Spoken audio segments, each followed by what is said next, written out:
तर सगळ्यात महत्वाची गोष्ट जी आहे ती हे ही पस्तिको आहे. या इथंच या इथं. हा इथं शब्द जर लक्षात आला, इथं म्हणजे तिथं आणि तिथं इकडं आणि तिकडं कुठंच नाही. इथं म्हणजे इथं. इथेच. इथे. हा. हा. हा इथं शब्दाचा अर्थ जर आपण नीट लक्षात घेतला तर मग कुठंच नाही. इथं म्हणजे इथंच. सती इथंच. त्याला दुसरा शब्द आपण वर्तमान म्हणतो. इथं म्हणजे वर्तमान. कारण इथं काय आहे, तर इथं तर बरंच काय काय आहे. पण त्या आपल्या इथं मध्ये वर्तमान आला पाहिजे, आणि वर्तमान हा गतिशील आहे. वर्तमान ही स्थिती नाही. वर्तमान हा प्रवाह आहे. वर्तमान ही गती आहे. ती स्थिती नाही. एक नाही. एक स्टॅटिक नाही ते. स्थिती स्थितीशीलता नाही, ती डायनॅमिक आहे. गतिशीलता आहे त्याच्यामध्ये. गती आहे. श्वास गती आहे, जो आतमध्ये चालू आहे. श्वास बाहेर नाही चालू. बाहेर जो चाललाय तो फक्त त्याचा परिणाम दिसतो. आणि तो परिणाम म्हणजे बाहेर पडणारी हवा आणि आत येणारी हवा. आता ते का चाललेली आहे, ते निसर्गानं ठरवलेलं आहे. ते निसर्गानं जो अं, अस्तित्व निर्माण केलं, निसर्गानं म्हणजे आपण आलो. आपण इथं आलो. कसे काय माहिती नाही आपल्याला, पण आपण आलो. आपण आहोत. आहोत म्हणून आलो म्हणता येतं. वर्तमान आहे म्हणजे भूतकाळ आलाच त्याच्यामध्ये. आहे म्हणजे काहीतरी होतं. काहीतरी होत्यातून काहीतरी आहे. आणि काय ते काहीतरी आहे म्हणून काहीतरी असेल. तर इथं म्हणजे वर्तमान, आणि वर्तमान म्हणजे आपलं जगणं, जिवंतपणा. आता हे जिवंतपणा ही गुंतागुंतीची गोष्ट आहे. जीवन ही गुंतागुंतीची गोष्ट आहे. कारण अविद्या आहे, माहीतच नाही. म्हणजे श्वास येतो जातो, कळत नाही, माहिती नाही. हार्टचं काम चाललंय, काय चाललंय माहिती नाही. फक्त चाललंय एवढंच कळतं. काय चाललंय ते नाही कळत. आणि जे जे चाललंय ते का चाललंय तसं, ते आपल्याला माहिती नाही. रक्ताभिसरण चाललंय, माहिती नाही. आपण बोलतो म्हणजे तरी काय करतो, मला तर काही कळत नाही. मी बोलतो म्हणजे काय करतो. बोलतो एवढंच जाणवतं, पण बोलणं येतं कुठून, ह्याच्यात काय काय सामावलेलं आहे, काहीच कळत नाही. पण काहीतरी आहे. तर या काहीतरी जे आहे ना इथं आत्ता, तिथंच यायचंय. म्हणजे माझ्यासाठी आता मी बोलतोय, तर माझ्यासाठी बोलणं हे इथं यायचं एक माध्यम आहे, एक विषय आहे इथं. आणि मग त्यातला ध्वनी आहे, त्यातले शब्द आहेत, शब्दांचे अर्थ आहेत. आणि ते कुठून येतं माहिती नाही, पण ते आतूनच येतं. जसा त्याच्यात आनापान पण आहे. कारण आनापानमध्येच बोलणं आहे. आनापान नाही तर बोलणं नाही.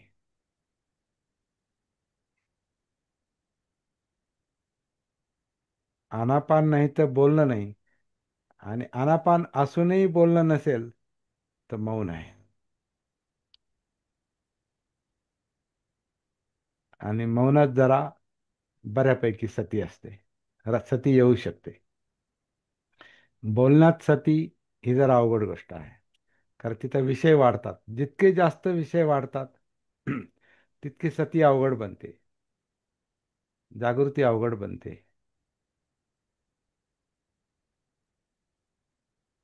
म्हणून ते सोप्याकडे यायचं असते. अवघडातून सोप्याकडे यायचं असते. आणि सोपं म्हणजे हे अनापान आहे. ही शरीर, ही काया, पोटामध्ये, छातीमध्ये, आतमध्ये, पोकळीमध्ये, आत्ता या क्षणी वर्तमानात इथं आन करते, अपान करते. जेव्हा आन असेल, होत असेल, चालू असेल, तेव्हा आन सती.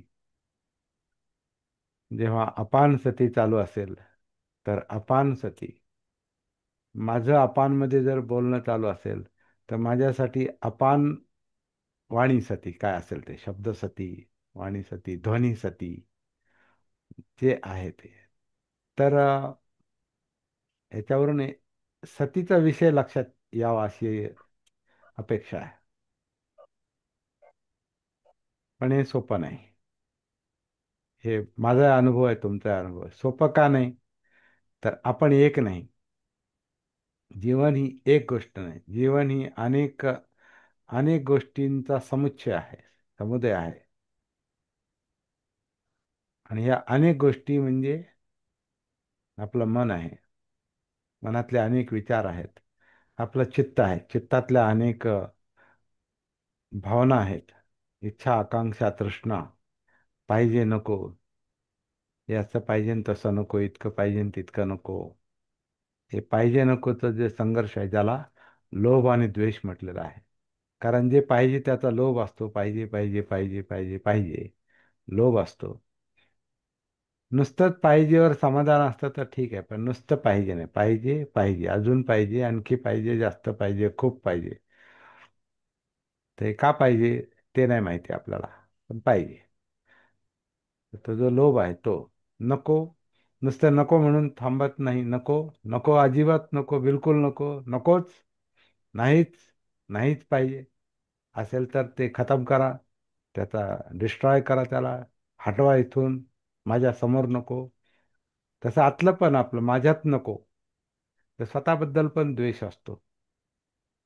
स्वतःमध्ये पण द्वेष असतो. स्वतःमध्येच असतो. स्वतःबद्दलही असतो, स्वतःमध्ये असतो. बाहेरचाही द्वेष असतो, आतलाही स्वतःबद्दलचा द्वेष असतो. म्हणून तर माणसं टोकाला जातात.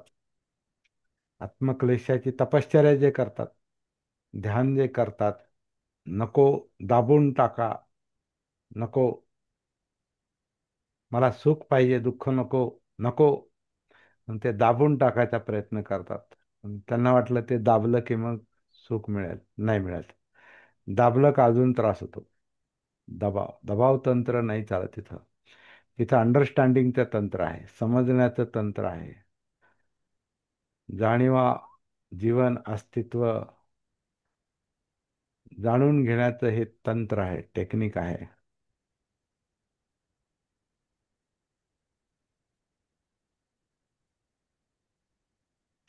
आणि हे जिवंत जिवंत टेक्निक आहे. जसं जिवंत झरा, जिवंत पाणी, तसं हे जिवंत टेक्निक आहे. आणि जिवंतपणातच आत्ताच इथेच ते बघायचं आणि संपादन करायचं आहे, आत्मसात करायचं आहे. आणि ते इथंच आहे, वर्तमानात आहे. आणि ते एकदम सगळं जमत नाही म्हणून आनापान पासून सुरुवात आहे.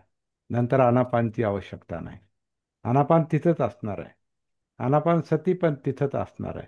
परंतु त्याला मुख्य विषय ठेवण्याची काही गरज वाटत नाही नंतर. पण ते नंतर, कधी नंतर, नंतर कधी त्याला सोडायचं, सोडावंच लागतं. पुढं जायचं असेल तर, पुढचं पाऊल टाकायचं असेल तर मागचं सोडावं लागतं. मागचं पाऊल सोडल्याशिवाय पुढं नाही जाता येत. मागचं पाऊल पुढं पडल्यावर पुढचं पाऊल मागे येतं, आणि मागे पडलं ते सोडून द्यावं लागतं. त्याला पुढं घ्यावं लागतं. ते पुढं गेलं की पुढचं मागे येतं, आणि मागचं परत सोडून द्यावं लागतं. त्याला पुढं, त्याला चालणं म्हणतो आपण. गती. तर हे सगळं गतीमध्ये उतरणं आहे. तर आन आन संपल्याशिवाय अपान नाही, आणि अपान संपल्याशिवाय आन नाही. तर आन सती सोडून देऊन अपान सतीमध्ये, अपान सती सोडून देऊन आन सतीमध्ये यावं लागतं. आणि ते मुद्दाम करणं, आन अपान करण्याची गरज नाही. It happens, it is happening. घडतंय, सध्या घडतंय, आत्ता चालू आहे, इथं आता. तो सतीचा विषय आहे. पुढची गाथा त्याच्याशी संबंधित आहे. धम्मपदातले. हा जागृतीचा अभ्यास आहे, अप्पमादाचा अभ्यास आहे, सतीचा अभ्यास आहे. आता ही गाथा भिक्षूला उद्देशून सांगितली, परंतु भिक्षूलाच लागू आहे असं नाही. आता इथं कोणी भिक्षू नाही, तरी आपण जागृतीचा आणि अप्पमादाचा अभ्यास करतो. त्यामुळे बुद्धाची शिकवणी च भिक्षूसाठीच आहे, अशक्य आहे. हे सगळ्यांसाठी आहे. पण भिक्षूंनी हे भिक्षूंसाठीच का बनवून ठेवलं, तो प्रश्न आहे. तो प्रश्न वगैरे काय नाही. ते भिक्षूचं भिक्षू भिक्षूचं भिक्षूमध्ये राहणं, भिक्षूचं भिक्षूमध्ये जखडून पडणं, जखडून जाणं, हा प्रॉब्लेम दिसतो.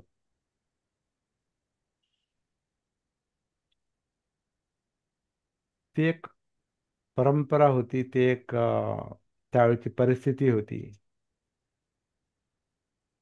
आता नाही.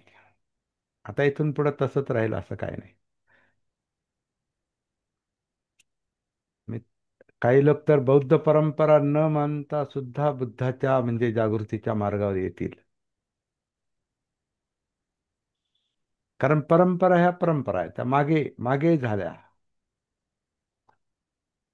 आणि ज्या परंपरा आवश्यक आहेत, त्या आवश्यक म्हणजे अत्यावश्यक आहे, ज्याची गरजच आहे, त्याच टिकून राहतात. बाकीच्या आपोआप काळाच्या ओघामध्ये नष्ट होतात. म्हणून अनेक परंपरा आल्या, गेल्या. त्यामुळे बुद्ध धम्म हा परंपरेत जखडलेला नाही. परंपरा ही तात्कालिक असते. म्हणजे परंपरेच्या जोखडा खाली असतात, जू खाली असतात. बैलाच्या मानेवर जो जू असतो ना, जे परंपराच्या जोखडा खाली असतात, जू खाली असतात, ते बंधनात आहेत. आणि बंधनात आहेत म्हणजे मुक्ती नाही, आणि मुक्ती नाही म्हणजे दुःख मुक्ती नाही. आणि त्याच्यासाठी सगळं चाललंय. तर परंपरेचं जोखड पण आपल्याला जुगारून दिलं पाहिजे, हे बुद्धांनी सांगितलं, हे आपण नाही म्हणत. त्याला शीलव्रत परामर्शचं संयोजन म्हटलेलं आहे. बंधन, पुढची गाथा त्याच्याशी संबंधित आहे, संयोजन आहे. पण हे संयोजन, हे बंधन, आणि बंधन एक नाही, अनेक बंधनं आहेत. अनेक बंधनं आहेत. आणि ती छोटी आहेत आणि मोठी आहेत, अणु आणि स्थूल असं आहे. म्हणजे तर पुढच्या दोन गाथा ज्या आहेत ना, ह्या त्यातले एक दोन चार शब्द सोडले, म्हणजे दोन ओळी जर सोडल्या, पहिली 31वी गाथा धम्मपदातली, आणि अप्पमाद वग्गोतली 11वी गाथा, आणि 12वी गाथा, ह्या दोन गाथातल्या दुसरी दुसरी दुसरी ओळ सोडली, प्रत्येक गाथेतली 11व्यातली दुसरी दुसरी ओळ, 12वीतली दुसरी ओळ सोडली, बाकी सगळे एकसारखंच आहे. त्यामुळे आज मला असं वाटतं, दोन्ही गाथा आपण एकत्र पाहूया. अप्पमाद वग्गातल्या, अप्पमादरतो भिक्खू पमादे भयदस्ति वा संयोजनं अणुं फूलं दहं अग्गेव गच्छति. अपमादरतो भिक्खु पमादे भयदस्ति वा अभब्बो परिहाणाय निब्बाणस्येव संतिके. दोन्हींचा अर्थ आपण पाहूया. जो भिक्षू प्रमादामध्ये भय पाहतो आणि त्याच्यामुळे अपमादामध्ये रत होतो, रमतो, राहतो. अपमादामध्ये म्हणजे जागृतीमध्ये राहून जो प्रमादामधलं भय पाहतो, किंवा प्रमादामध्ये, प्रमाद म्हणजे अजागृत अवस्था, अजागृत अवस्था म्हणजे व्यवहारामध्ये मिस्टेक्स, चुका घडणं, चुका जागृती नसेल, भान नसेल, तर त्याचा परिणाम चुकाच होतो, चुकतोच, पण चुकत राहतो. विचार करण्यात चुकतो, बोलण्यात चुकतो, वागण्यात चुकतो, काही करण्यात चुकतो, चालण्यात चुकतो, सगळ्यात चुकतो. कारण गाफील अवस्था आहे ती, आणि ती भयकारक आहे, कारण त्याचा परिणाम वाईट आहे. त्याचाच परिणाम दुःख आहे. अविद्या, अज्ञान, अजागृत अवस्था, त्याच्यात प्रमाद घडतात, चुका घडतात. म्हणून प्रमादामध्ये भय आहे, प्रमादामध्ये दुःख आहे. हे दुःख यातना लक्षात घेऊन ह्या प्रवाहात उतरणारा माणूस, तो भिक्खू असो नाही तर कोणी दुसरा असो, हा जागृतीमध्ये इंटरेस्ट घेतो, रस घेतो, रत होतो.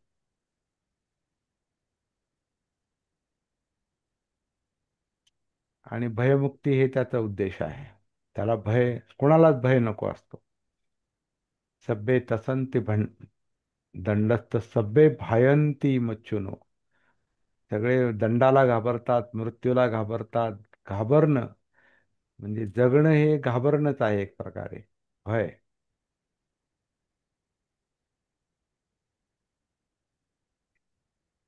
ते भय कशामुळे? जगणं, जीवन कळत नाही म्हणून, त्याचं भान नाही म्हणून. आणि म्हणून ते प्रमादात जगणं होतं. अजागृत अवस्थेतलं जगणं हे प्रमादात चालतं, आणि त्याच्यात भय असतं. आणि त्यात जगण्याचं भान आलं, अप्रमाद आला, सती आली, जागृती आली, की भय आपोआप कमी होतं. तर प्रमादामध्ये जो मग्न राहतो आणि प्रमादामध्ये भय पाहतो, त्याचा परिणाम काय होतो? तो छोट्या मोठ्या बंधनांना, म्हणजे संयोजनांना, ज्याची आपण मगाशी चर्चा करत होतो. एक बंधन म्हणजे कर्मकांड आहे. हे असंच करायचं, असं असंच वागाय, असंच करायचं, हे केल्यानंच होईल. नाही, इथं काही करण्याची गोष्टच नाही. इथं जे होतंय ते पाहण्याची गोष्ट, जे घडतंय ते जाणवण्याची गोष्ट आहे. अनापान हे कर्मकांड नाही. त्यामुळे अनापान सती हे कर्मकांड नाही, कारण अनापान आपण ते कर्म आपण करत नाही, ते नैसर्गिक कर्म आहे. कर्म ते नैसर्गिक कर्म आहे. आणि अजागृती पण आपण मुद्दाम करतो असं नाही. प्रमाद आपण मुद्दाम करतो असं नाही. निसर्गानंच ते प्रमादात दिलेलं आहे, निसर्गानंच अविद्या दिलेली आहे.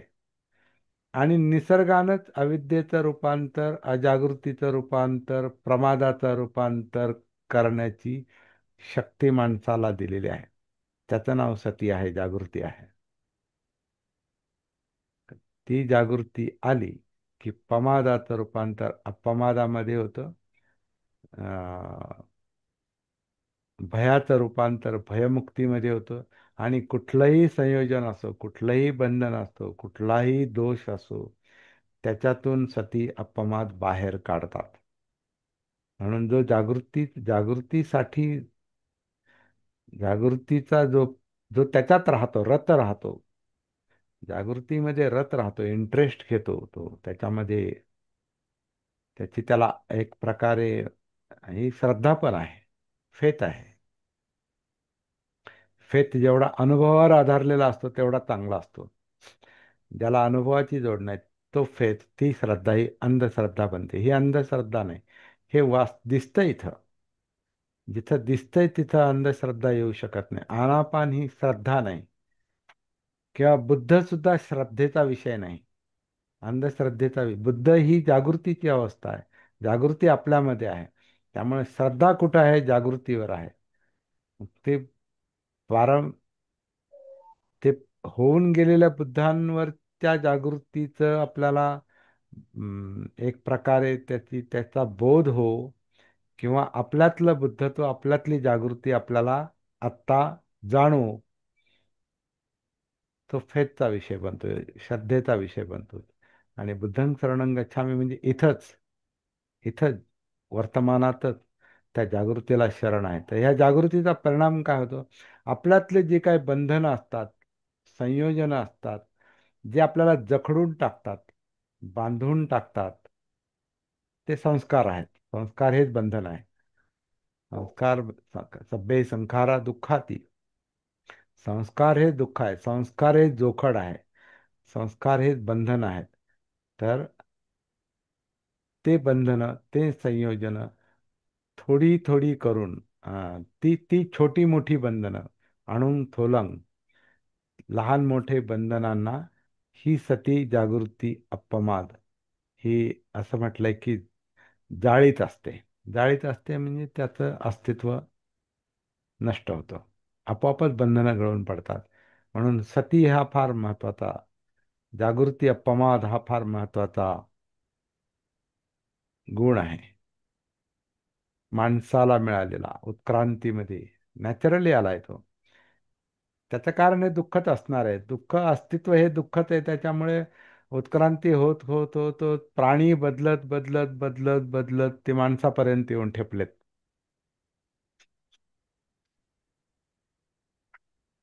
ही जी अवस्था आलेली आहे उत्क्रांतीमध्ये आपल्याला मनुष्यात, दुर्लभ अवस्था म्हटलं. दुर्लभ हो, काय म्हणतात ना, मनुष्य जन्म जन्म दुर्लभ आहे. तर ही दुर्लभ अवस्था किंवा जे मिळालं आहे त्यात ती लाभदायक आहे. ही अवस्था आपल्याला ही जागृतीमुळेच आलेली आहे. कारण दुःखातून मुक्त होता होता होता प्रत्येक प्राण्यानं जणू काही धडपड करत करत करत करत करत करत अशा अशा अवस्थेपर्यंत आणून ठेवलेलं आहे निसर्गानं, की आता हा जागृतीचा, सतीचा, अपमादाचा गुणधर्म जो व्यक्ती, जो मनुष्य स्वप्रयत्नानं अधिकाधिक डेव्हलप करील, अधिकाधिक करील, तशी त्याची ती जुनी प्राणी अवस्था कमी होणार आहे. आणि जेवढं प्राणी अवस्था त्याची म्हणजे इतर प्राणी अवस्था, मनुष्य हा पण प्राणीच आहे, तर नुसती प्राण्यासारखी जगण्याची जी हे आहे ती अवस्था त्याची आपोआपच कमी कमी होणार आहे आणि तो खरोखर माणसात येणार आहे, माणूस बनणार आहे. त्याच्यात माणूस बनला तर माणुसकी आणि चांगलं वर्तन, सद्वर्तन, सद्धम्म त्याच्यामध्ये निर्माण होणार आहे. ते नैसर्गिकच काम हे आहे, ह्याचा शोध बुद्धांना लागला असं दिसतंय.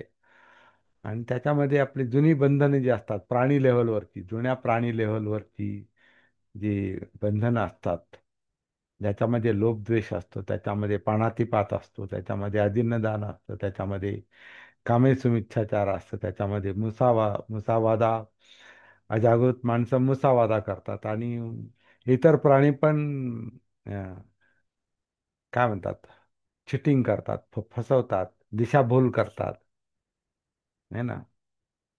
कोला कोला कोला किंवा काही आणखीन प्राणी असेल दिशाभूल चकवतात, चकवतात.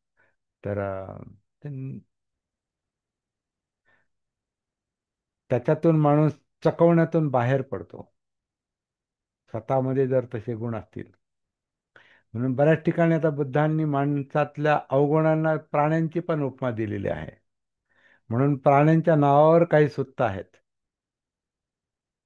म्हणजे अश्व, आता बघा अश्व म्हणजे ते त्या उपमा, त्या उपमा दिलेल्या आहेत.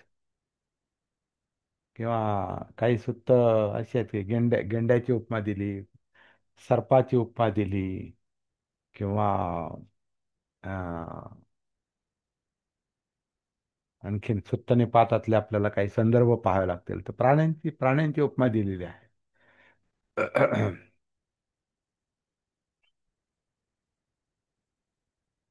ते सगळेच प्राणी जे आहेत हे यातनेमध्ये जगतात आणि यातनेचं कारण ते दोष आहेत, संयोजन आहेत, बंधन आहेत.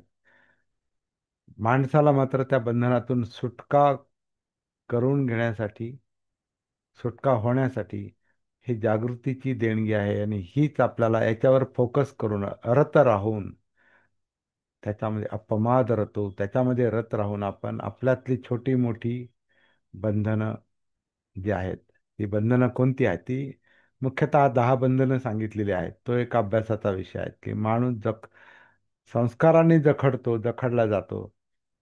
आणि ती जी बंधन आहे त्याचे एक सर्वसाधारणपणे 10 संयोजन म्हटलेलं आहे, 10 संयोजन आहेत. तर ती संयोजनं, त्याच्यात उपसंयोजनं बरीच आहेत. तर ती थोडी थोडी थोडी थोडी नष्ट होत होत माणूस पुढे जातो. आणि मग दुसरी गाथा जी म्हणते, तर अभब्बो अपरिहाणाय, तर ते त्याचं परिहाण म्हणजे ह्या ह्या बंधनांमुळं, संयोजनांमुळं, दोषांमुळं जे पतन होतं, म्हणजे त्याचा जो अधोगती होते, म्हणजे तो अधिकाधिक दुःख भोगतो, यातना भोगतो.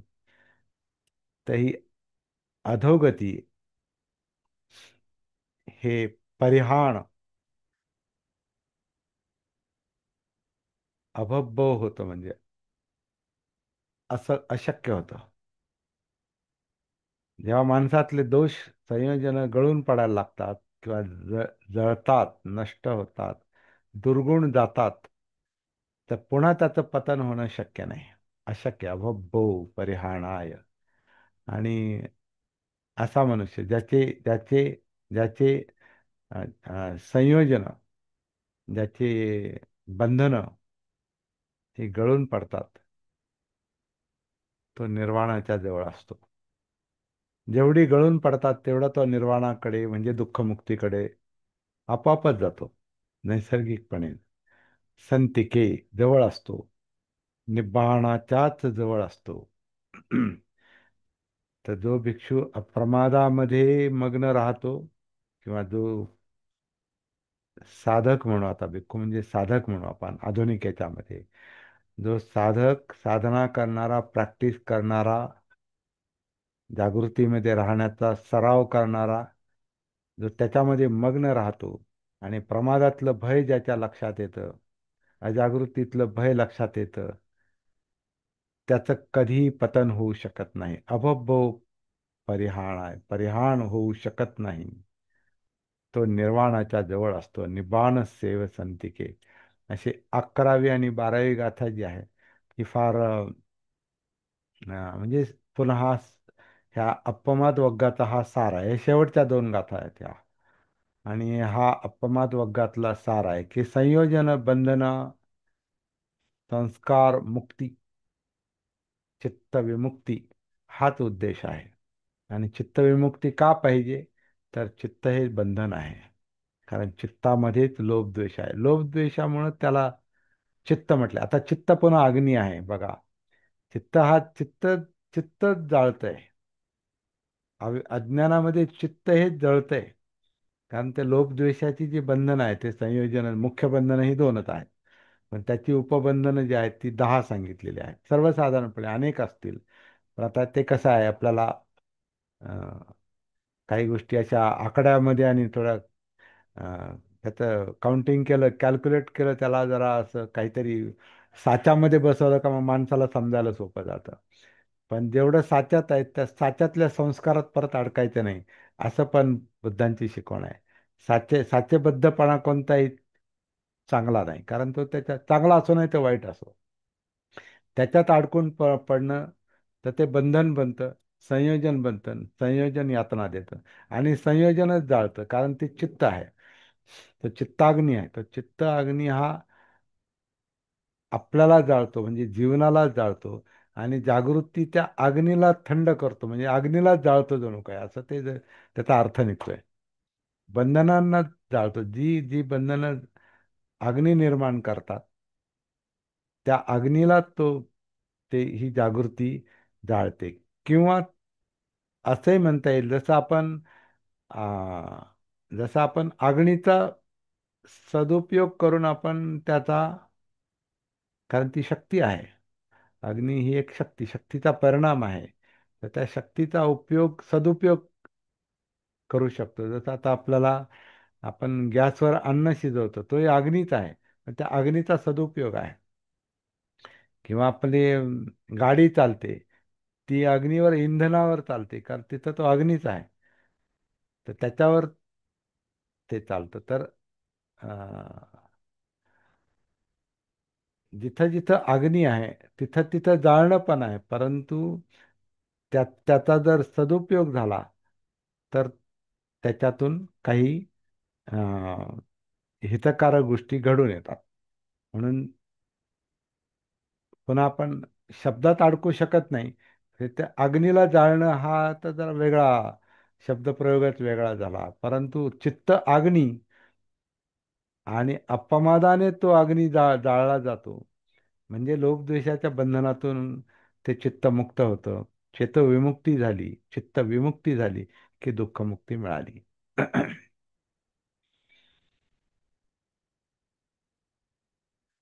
अणुंग थुलंग छोटी मोठी बंधन असं म्हटलेलं आहे. आता छोटी मोठी याचा अर्थ अनेक बंधनं आहेत. तर मुख्य जी 10 बंधनं आहेत त्याच्यात थोडंसं आपण प्रकाश टाकू, एक माहिती म्हणून हा. आणि ते एका दमात त्याचा अभ्यास होईल असं आपण म्हणू शकत नाही, कारण ती थोडंसं आणखीन चिंतनाचा विषय आहे. आणि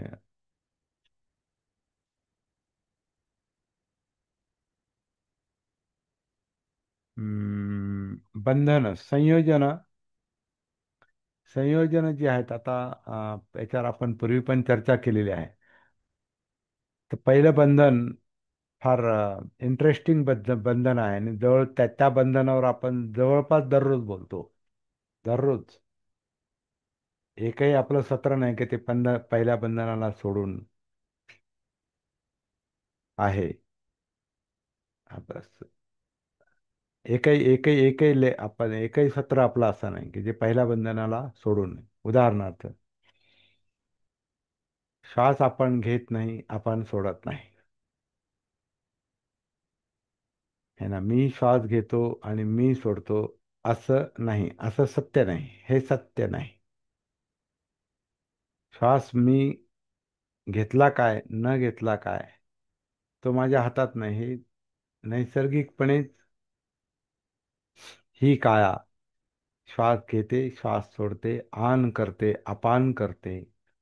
संपूर्ण कायेतला विशेषतः हा धडातला भाग हा अनापान करतो. इथं मी अनापान करतो असं नाही. ते करायची गरजच नाही. आत्ता या क्षणी आपल्याला दिसतं.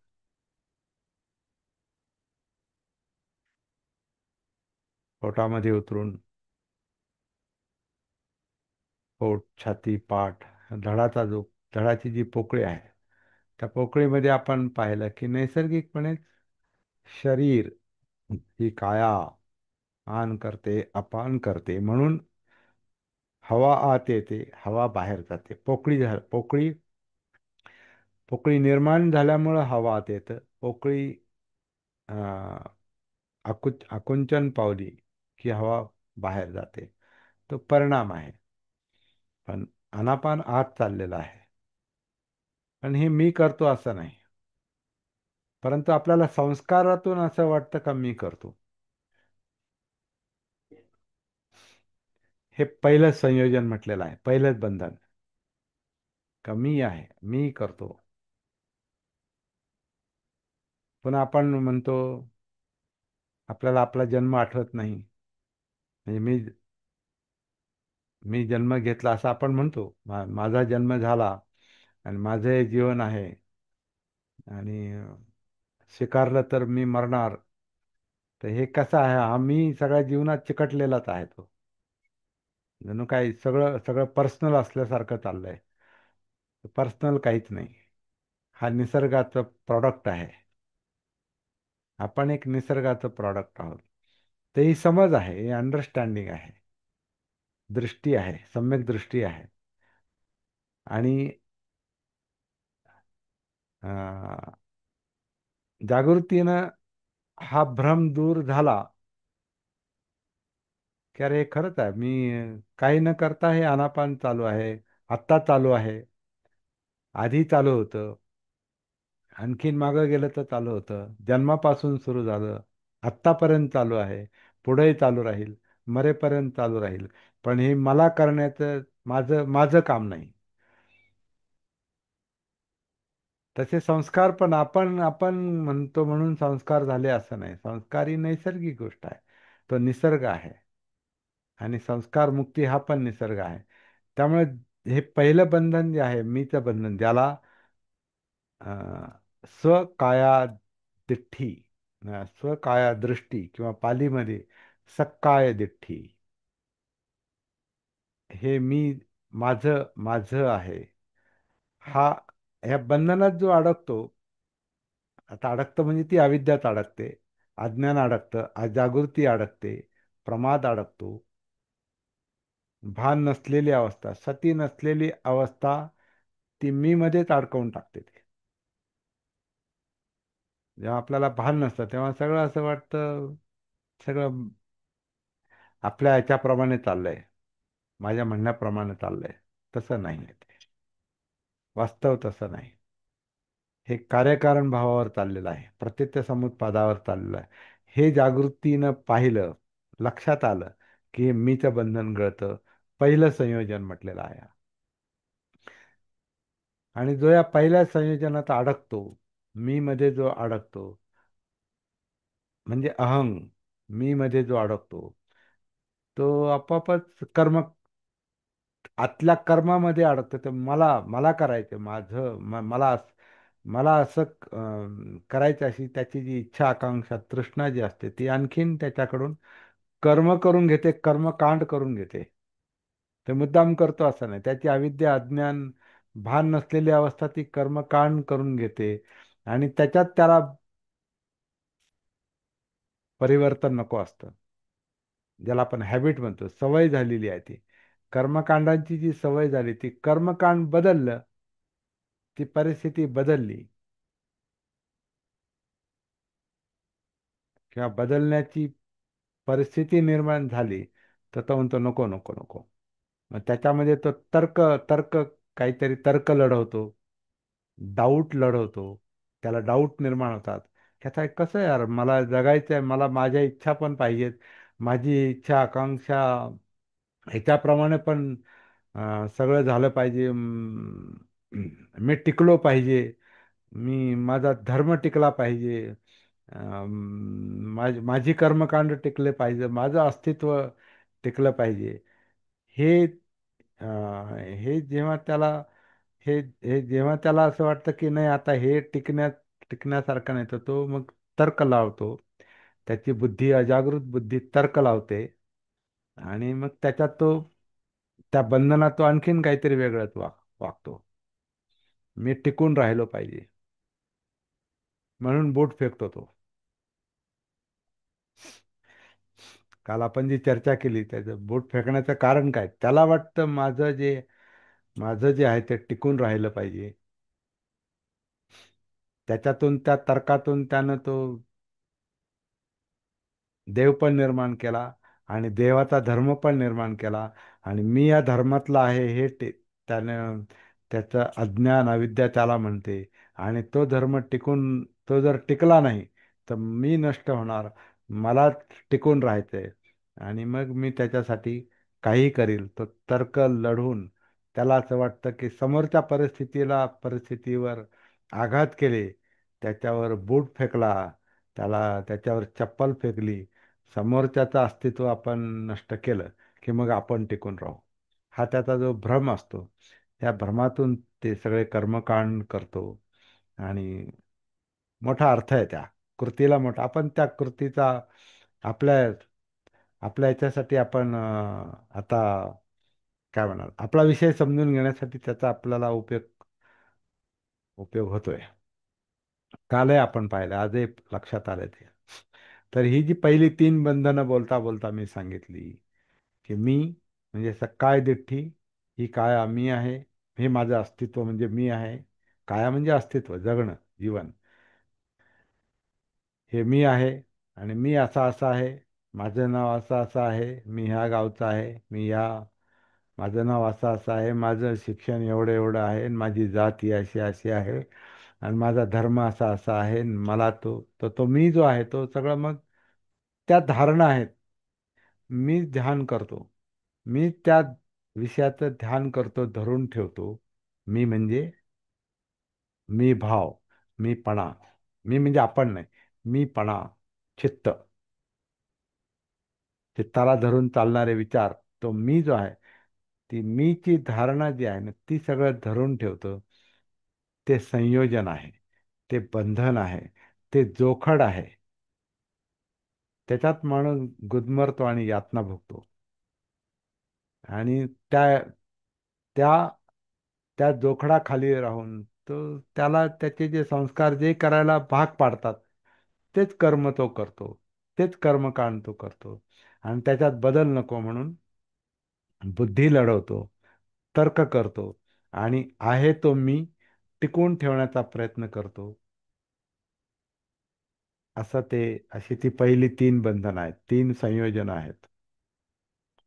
तर जो जागृत असतो तो त्या संयोजनांना थोडं थोडं करून कमी करण्याचा प्रयत्न करतो. पुढची जी दोन बंधनं आहेत ती याचा परिणाम आहेत. ज्याच्यामध्ये मी असतो त्याच्यामध्येच इंद्रिय तृष्णा असतात.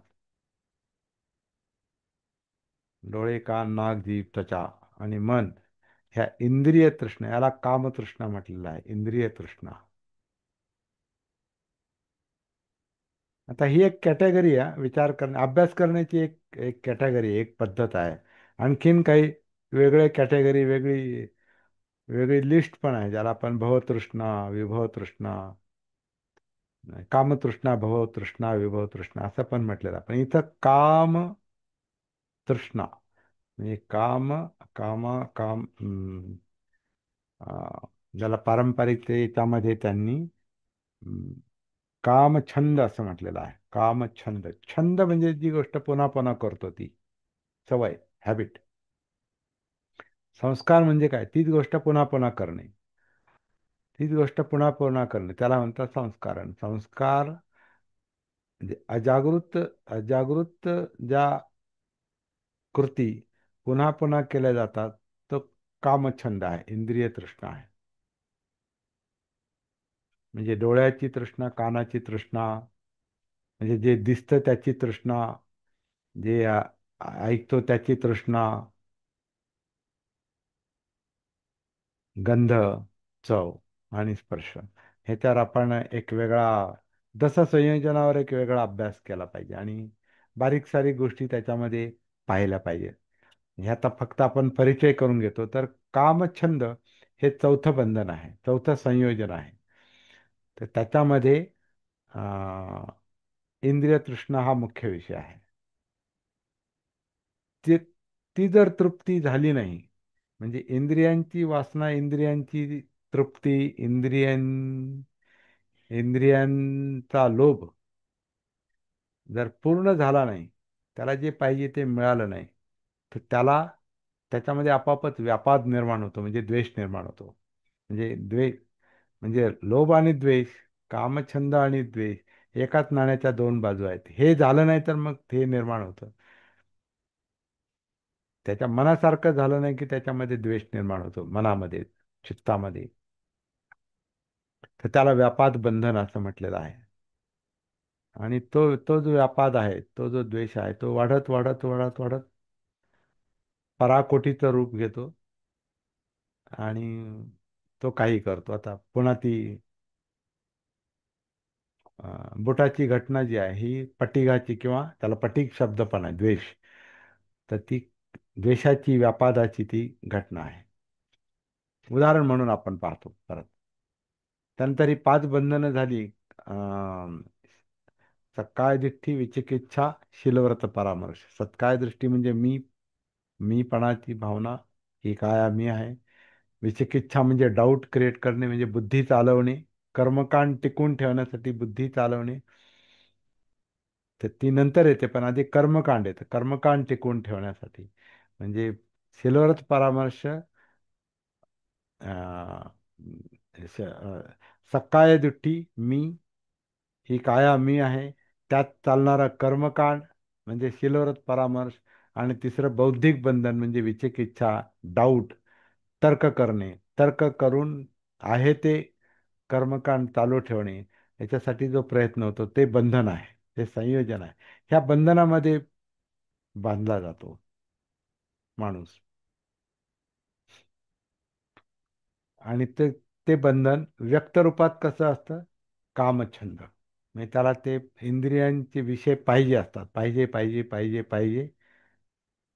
आणि नको नको नको तो व्यापाद असतो, तो द्वेष असतो. तर ती ही पाच बंधनं आहेत.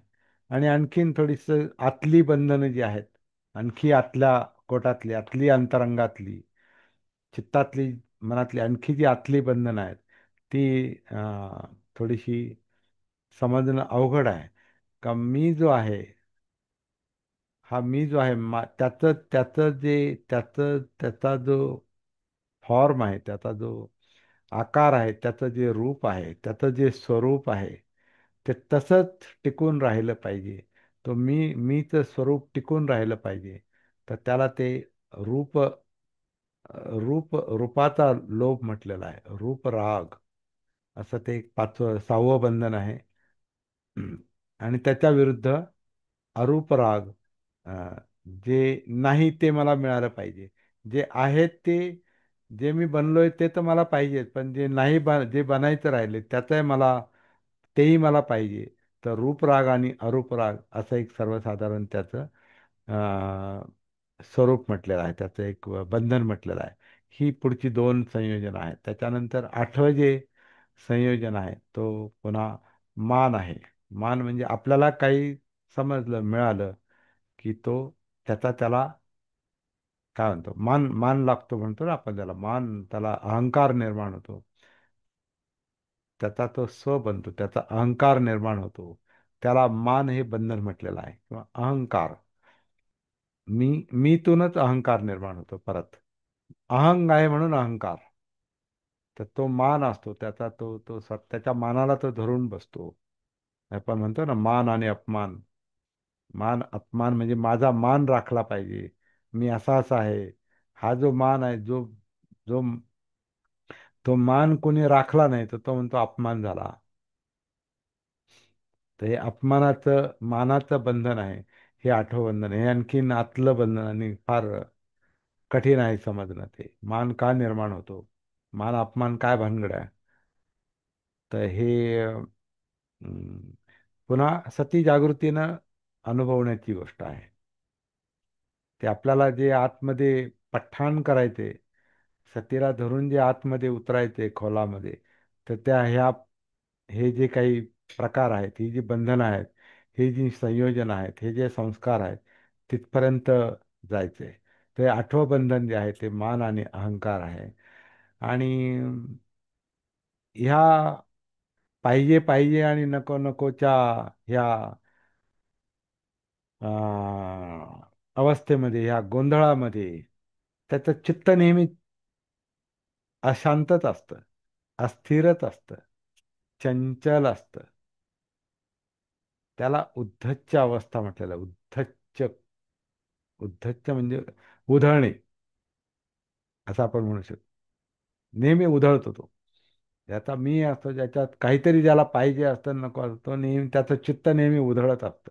आणि चित्त उधळतं म्हणजे विचारही उधळतात, आणि ही काया पण उधळते. ते सगळे उधळ आहे. त्याचं उद्धच्च हा शब्द आता मला बोलता बोलता मला आठवला. उद्धच्च म्हणजे चित्ताची चंचलता म्हटलेलं आहे, पण ते चित्ताचं उधळण आहे, उसळणं आहे, वसवस आहे. हे बंधन आहे, हे संयोजन आहे. आणि या सगळ्याचं कारण जे शेवटी सांगितलंय, ती अविद्या आहे. हे सगळं न जाणणं, ह्याचं भान नसणं, सती नसणं, हे सगळ्यामुळे ही बंधनं निर्माण झालेली आहेत. ती बंधनं जगत आलेली आहेत, आणि ती आपल्याला वापरत आलेली आहेत, आणि ती आपल्याला यातना देतात. तर अविद्या हे 10वं बंधन आहे. तर जो अपमादाचा अभ्यास करतो, जागृतीचा अभ्यास करतो, तो ही बंधनं, आणि यातली आणखीन उपबंधनं पण आहेत त्याचे परिणाम म्हणून. कारण आता पाहिजे पाहिजे तर काय काय काय पाहिजे, ते तो सगळेच विषय येतात. माणसाला काय काय पाहिजे आणि काय काय नको, म्हणजे कशा कशाचा लोभ आणि कशा कशाचा द्वेष, ह्याच्या विषयांना काहीच लिमिट नाही, मर्यादा नाही. अमर्याद आहे. अमर्याद इच्छा आहेत, अमर्याद आकांक्षा आहेत. आणि त्याच्यामध्ये ती अं, पाहिजे, आणि जे जे नको, ह्याच्यामध्ये ह्याच्या संघर्षामध्ये ते चित्त अडकलेलं आहे. तृष्णा आहे, त्याला तृष्णा म्हटलेलं आहे. पाहिजे नकोच्या द्वंद्वामध्ये जे अडकलंय ती तृष्णा आहे. तर हे सगळं जे आहे, ह्याचे अनेक जे उपविषय आहेत. म्हणून आणून स्थूलंग म्हणजे छोटी आणि मोठी बंधनं, संयोजनं, जागृत मनुष्य त्याच्या त्या साधनेतून ती कमी कमी करत जातो, जाळत जातो असं म्हटलेलं आहे. तर ठीक आहे, शब्द आपण कसेही वापरू, अर्थ आपल्याला त्याचा लक्षात घ्यावा लागतो. तर ह्या दोन गाथा ज्या आहेत ह्या पुन्हा या अप्पमद वग्गाचा सार पण आहेत असं म्हणता येईल. सार तर सगळं धम्मपद सारच आहे, म्हणजे बरेचसे धम्मपदातल्या बऱ्याचशा गाथा या साररूप आहेत, अर्क आहेत, अर्क. त्या अर्कातून आपल्याला अं, अर्कातून आपल्याला त्याचा विस्तार पाहावा लागतो.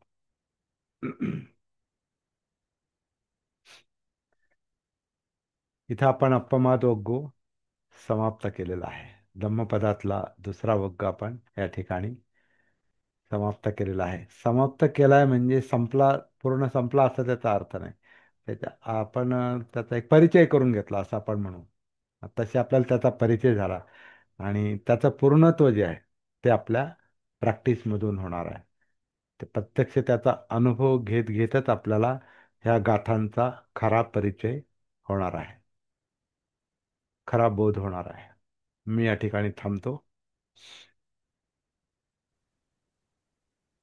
त्यामुळे सगळं जागेवरच आहे, तिथंच आहे, सगळं इथंच आहे. म्हणून येही पस्तिको, इथंच इथंच, याच कायेत या, याच कायेतल्या जाणीवा पहा, याच कायेतलं चित्त पहा, याच कायेतले मनोधम्म पहा,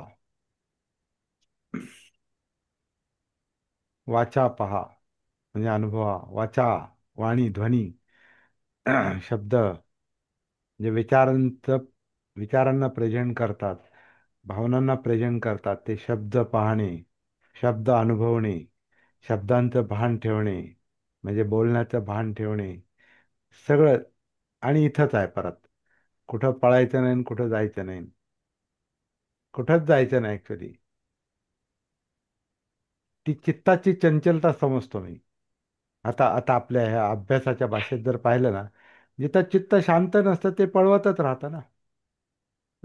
आहे तिथं कुठं समाधान नाही मिळत, आहे तिथं, कारण आहे तिथं सापडत नाही म्हणून पळत राहतो ना माणूस. त्या याचं उदाहरण देतात ना, त्या कस्तुरी, कस्तुरी मृग. हा, त्याच्याकडे जाते आणि तो पळत असतात. हा, तुझे आहे तुझं पाशी परी तू जागा चुकलाशी, तसं ती अवस्था असते. तिथंच असतंय सगळं. पण ते मी म्हणतो, आपण स्वतःपासून लांब असतो. आपण स्वतःपासून लांब असतो म्हणून आपण ते शोधण्यासाठी लांब पळतो. आणि ते स्वतःला घेऊनच लांब पळतो परत. आणि तिथंच असतंय ते, तिथंच असतंय आणि त्याला घेऊन लांब पळतो. मग मी हे करेल आणि ते करेल आणि इथं करेल आणि तिथं जाईल. आणि हे लोक आता जे काही जत्रा यात्रा करतात, ते आतलं असमाधान जे आहे ते ते लक्षात येत नाही ना. आतलं दुःख जे आहे ते लक्षात येत नाही आणि त्यांना वाटतं ते दुःख तिथे गेल्यावर जाईल. आणि दुःख घेऊन तिथे जातात, परत दुःख घेऊन आणि इथे येतात, आणि घेऊनच परत येतात. तिथे परत जागेवर येतो. बॅक टू पॅव्हिलियन म्हणतात ना, परत येऊन भोज्याला शिवण्यासारखा प्रकार आहे तो. हा, तिथून परत घेऊन येतात, आणखीन काही संस्कार घेऊन येतात. हा, कारण कारण तिथंच आहे ना ते. जाणार कुठं ते? दुःख यातना सगळं तिथंच आहे. ते कुठं जाणार तुम्ही? तेच घेऊन तिथं जातात. तेरे द्वार खडा एक जोगी, तिथं जाऊन ते गाणं म्हणायचं आणि परत ते घेऊन परत घरी यायचं. हा, तिथं जाऊन म्हणायचं म्हणजे इथं दुःख सहन होत नाही, इथं इथं सगळं सोना चांदी सगळं इकडे मिळतंय.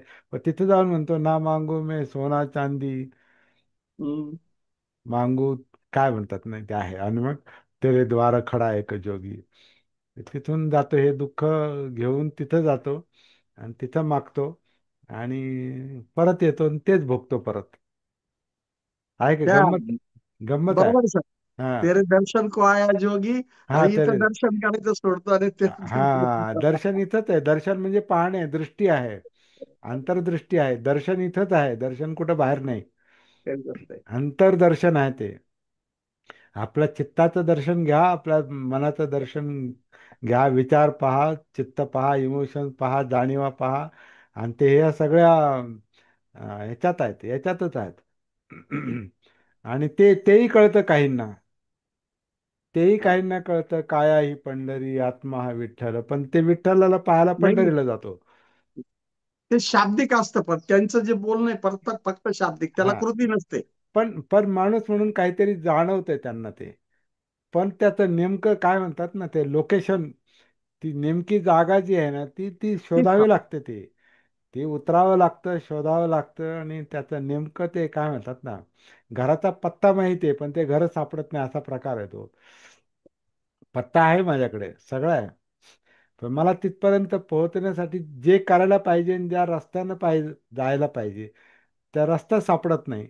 त्यामुळे पत्ता तर बरोबर आहे, पण रस्ता सापडत नाही, त्यामुळे पोहोचत नाही. आणि मग म्हणतो मी एवढं फिरलो, काही सापडलंच नाही. आणि मग ज्याचं घर आहे तो सांगतो, अरे तिथं तू जवळ तिथंच फिरत होतास तू. तू घराच्या अवतीभोवतीच फिरत होता, पण भटकला. चित्ताचा गुगल मॅप. गुगल मॅप असं आहे ते. चित्ताचा गुगल मॅप हरवलाय. चित्ताचा गुगल मॅप हरवला आहे. बरोबर. आणखीन काय काय हरवलेलं सांगता येईल का? काही काही हरवलेलं आणखीन काही सांगता येईल का? बरंच हरवलेले सर. बरंच हरवलेलं आहे, आपणच बरेच हरवलं. हरवलेले. आपणच आमचे हरवलं. शब्द सुद्धा हरवलेले आहेत. हो हो, बरोबर. कारण आम्ही नको ते तेच धरून ठेवतो. आमचे शब्द सुद्धा हरवलेले आहेत. हम्म. आमचं चित्त नाही, आमचे शब्द हरवलेले, आमची कृती हरवलेली आहे. सगळं कृती हरवलेलं आहे. सुद्धा नको तिथेच असते. प्रत्येक गोष्ट म्हणजे असं, मी दुसऱ्याला नावं नाही ठेवणार. हो. मला स्वतःला सुद्धा असं वाटेल की माझ्या काही कृती हरवलेल्या आहेत, माझे काही शब्द हरवलेले आहेत. हम्म. मी जे करायला हवं ते करत नाही. एका बौद्ध साहित्यामध्ये या हरवलेल्या अवस्थेला, जागृत अवस्थेला, अजागृत अवस्थेला ड्रंकन स्टेट ऑफ माइंड म्हटलेलं आहे. म्हणजे एक काय न सर? दारू दारू पिलेली अवस्था आहे एक प्रकारे. भानावर नसलेली अवस्था आहे, दारू पिलेली अवस्था आहे. म्हणजे म्हणजे मुद्दाम नाही ते. अनकॉन्शियस माइंड हे निसर्गच मला कधी कधी, आता ते शब्द योग्य आहेत की नाही माहिती आहे, मला माहिती नाही, पण निसर्ग मूर्ख मानतो मी. जो हे दुःख, जे अज्ञान निर्माण करतो आणि या बंधनात अडकवतो, हे का आपण स्वतः थोडी आणलेली आहे. माझ्यातला मी स्वतः नाही आणला ना. तो का आला मला नाही माहिती. पण मला जर त्याचा त्रास होतो, म्हणजे व्यक्तिगत जीवनामध्ये जर मला त्याचा त्रास होतो, तर माझं काम आहे, तो कुठे येतो मी. आणि नंतर लक्षात येतं त्याचं अस्तित्वच नाही, फक्त धारणा आहे ती. ते धरून ठेवलंय. त्याचे नाव ध्यान म्हणतो मी. त्या ध्यान धारणा म्हणतो ना आपण. ध्यानामध्ये नेहमी विषय धरून ठेवला जातो, आणि त्या विषयाला धरून ध्यान चाललेलं असतं. पण भान जे आहे, तर ते ध्यानाचं भान पाहिजे की कशाला धरून ठेवलंय. हम्म. काही काही ठिकाणी ध्यान करणं पण जरुरी असतं सर. ना, ध्यान कारण चालूच आहे केंद्रित करणं मनाचं. जरुरी आहे. ध्यान हे मनाचं चालूच आहे, बाबूजी. बिलकुल. ध्यान हे मनाचं चालूच आहे, ते एक लक्षण आहे त्याचं. ते तृष्णा ध्यान करते मी म्हणतो. कृष्णा. हा, तृष्णा ध्यान करते, इच्छा ध्यान करते, पाहिजे नको पाहिजेच ध्यान असतं, नको त्याचंही ध्यान असतंय. राईट. सगळीकडे तो अडकलेलाच आहे बनते, परंतु त्याला ते कळतच नाही कशात अडकलो आपण. हा, तर ते त्याचं म्हणजे बुद्धगयेत बुद्धाला जे लक्षात आलेलं आहे ते हीच गोष्ट आहे. अरे सगळं करून पाहिलंय, पण कसं नाही सापडलं मग. तिथं आपलं हे बरोबर आहे, म्हणजे ध्येय बरोबर आहे, उद्देश बरोबर आहे, मुक्ती पाहिजे, दुःख मुक्ती पाहिजे, सगळं कळतंय ते, पण मग सापडत का नाही. तर ते अवतीभोवतीच फिरण्यासारखं आहे ते. कारण काय म्हणतात, हा एक गुंतागुंत आहे. जंगल आहे, जंगलात हरवलं त्यांनी जसं चित्ताचं जंगल आहे, तृष्णांचं जंगल आहे, ते जंगलात हरवलंय चित्त, मन, विचार, आणि त्याच्यामुळे हे सगळं शरीर, आणि पळतच राहतोय नुसता, भागम भाग. तर का- खरं म्हणजे भय काही ह्याच्यात ह्याच्यात म्हणून तो भय पाहतोय तो. साधना करणारा, प्रॅक्टिस करणारा त्याच्यामध्ये पमादे भयद असती वा, त्याच्यात तो भय पाहतोय. हे भय त्याला जाणवतं. आणि मग मग त्याला वाटतं अरे नाही नाही, हे असं जगणं काय बरोबर नाही, असं राहणं काय बरोबर नाही. आणि मग तो तो शोध घेतो. परंतु सम्यक शोध जो आहे ना, योग्य शोध, सम्यक दृष्टी, सम्यक समज, आणि मग ते जे समजलं ते करणं, मग त्याप्रमाणे वाणी, कर्मात सगळं बदलतं. हे सम्यक सापडणं फार महत्वाचं आहे. सम्यक म्हणजे सारासार, जे योग्य अयोग्य दोन्हींचे भान पाहिजे, मग ते आपल्याला सापडतं. तर आणि सोपं आहे, उतरा सरळ. इथं म्हणतो सरळ काही नाही, आता डोकं बंद करायचं, बोलणं बंद करायचं आणि उतरायचंय. उतरायचंय काय आहेत, उतरा. मी तेच सांगत होतो. मागच्या हप्त्यामध्ये काही म्हणी लिहिल्या फक्त, ज्या ऐकलेल्या आहेत त्या फक्त आठवल्या आणि म्हणी लिहिल्या. हो. काही एक 6-7 कबीराचे दोहे लिहिले. परंतु काय करतोय आपण, त्या म्हणी आणि ते कबीराचे दोहे आम्ही फक्त सांगण्यासाठी यूज करतोय. आपण त्याच्यामध्ये त्याचा यूज आपण नाही. आपल्या स्वतःसाठी करत नाहीये. बरोबर. म्हणजे स्वतःसाठी यूज करत नाही. आपल्यातलं आणि मग म्हणे आपल्याला. त्यामुळे जे निर्माण होतं, ते निर्माण होणार त्यालाच दुःख म्हटलं जातं. कारण हे जे सांगितलेलं आहे सर, माझं तेच मत आहे, ते जे सांगितलेलं आहे त्याचं जर थोडस काही अंशी जर पालन जर केलं, तर दुःख हे आपाप कमी होऊ शकतं. काही अंशी पालन. मी पूर्णतः पण म्हणत नाही की त्यांनी पक्क तिथे बांधून घ्या. परंतु जे ऐकलंय, समजा दुसऱ्याकडून ऐकलं आणि ते जर आचरणात जर आणलं, तर कमी होऊ शकतं. हो. नाही, आपण दुसऱ्याकडून जे ऐकतो ना, तेही आपल्याविषयीच असतंय. बिलकुल असतं. शब्द दुसऱ्याचे असतील. म्हणजे आता शब्द आपण ग्रंथातले आहेत, किंवा आता मी ते धम्मपदातले शब्द वाचून दाखवतोय, परंतु ते ते ज्याच्या त्याच्यातले आहेत. अपमात कुणातला आहे, ज्याच्या त्याच्यातला आहे. प्रमाद कुणातला आहे, ज्याच्या त्याच्यातला आहेत. संयोजन कोणातले आहेत, बंधनं कोणातले आहेत, ज्याच्या त्याच्यातले आहेत. आणि ते पाहायचंय कोणाला, ज्याला त्यालाच पाहायचंय. हे फक्त मला निमित्त आहे. मला आठवण्याचं कारण झालं सर. हा. मला आठवण्याचं कारण झालं की काही गोष्टींनी थोडस डिस्टर्ब झालं. काही गोष्टीने डिस्टर्ब झालं. जे झालं ते डिस्टर्ब झालं. आणि मी नेहमी एक उदाहरण सांगत असतो. अं, दाताचं आणि जिभेचं, त्या कबीराचा दोहा सांगत असतो. तो दोहा मला मी नंतर आठवलं का, मला मी सांगत असतो. दंत कहे जीभ से, हम 32 तू अकेली गाय, एक साथ चबा जाऊ तो फिर्याद भी नहीं कर पाए. तर त्यावेळेस जीभ त्यांना सांगते, जीभ कहे दंत से, तुम 32 मैं अकेली गाय, एक बार टेढ़ी चलू तो 32 ही बाहेर आ जाए. परंतु आपण हे सांगत असताना विचार केला का, मला मी दुसऱ्याला सांगतोय, परंतु मी या गोष्टीचं तारतम्य पाळलंय का, मला बोलताना माझं ते तारतम्य आहे काय, का त्या जिभेला मी कंट्रोल करतो आहे का, असा अशा गोष्टींनी विचार केला. बरोबर. नाही नाही. बनतेजी काय वाटतं का आपल्या, बाबूजी किंवा बिल- सगळ्यांना त्याच्यात, आपण बिलकुल धर्माची करू नक्कल शकत करू नाही. शकतो का? बिलकुल करू शकत नाही. धम्म प्रत्येक वेळेस वेगळा असतो. धम्माची नक्कल करू शकत नाही, कारण धम्म ही आ, धम्माची जर नक्कल करत असू तर ती धम्माची नक्कल नाही, ती त्याच्या विषयीच्या माहितीची नक्कल आहे. इन्फॉर्मेशनची आपण नक्कल करतोय, आपण शब्दांची नक्कल करतोय. परंतु धम्माची नक्कल नाही करू शकत, कारण धम्म हे जागृतीला दिसतात, आणि जागृतीतून जे दिसतं ते तुम्ही ते नाही सांगू शकत. पण अनुभवाने आपण दुसऱ्याला जाग करू शकतो.